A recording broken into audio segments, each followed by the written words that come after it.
Magandang araw, Malacanang Press Corps. Ang utos ng Pangulo, bayaran agad ang mga kontraktor na naging maayos ang paggawa sa mga proyekto. Buo ang paninindigan ni Pangulong Ferdinand R. Marcos Jr. na panahon na para iangat ang ating ekonomiya. Ito'y sa kabila ng kanyang pangunguna sa pagpapaimbestiga sa malawakang pag-abuso sa pondo ng bayan. Sa kanyang meeting kasama ang economic team noong Biyernes, hinimok ng Pangulo ang kanyang kabinete na to move forward. Nagbigay na ng direktiba ang Pangulo sa mga kalihim na siguruhing nakatutok ang mga ahensya sa mabilis at na maayos na paggawa ng mga infrastructure projects ng gobyerno. Ito'y para matiyak na lubos na mapapakinabangan ng mga Pilipino ang bawat proyekto.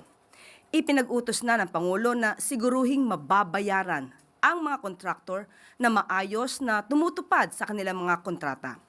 Mas mabilis na proseso ang bayad, mas maayos na trabaho para sa mga Pilipino. Kailangan din ang magandang koneksyon at ugnayang national at lokal na pamahalaan para mabantayan at matapos ang mga infrastructure projects. Afternoon po. Yusek, follow-up lang po dun sa opening statement nyo regarding dun sa contractors. May figures po ba tayo kung magkano yung kailangan bayaran ng mga agencies sa mga private contractors? Kasasabi lang po yun ng Pangulo nung Friday sa meeting with the economic team at yan po ang una niya pong inutos dahil sinabi po ng Pangulo na let us move forward. So, kailangan pong paigtingin na, pagandahin na po, gumawa ng lahat ng paraan para maiangat ang ekonomiya ng bansa.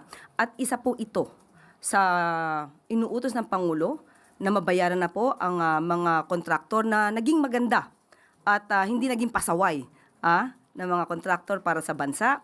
At isa po ito na kailangang iutos para po muling sumigla yung industriya patungkol sa infrastruktura.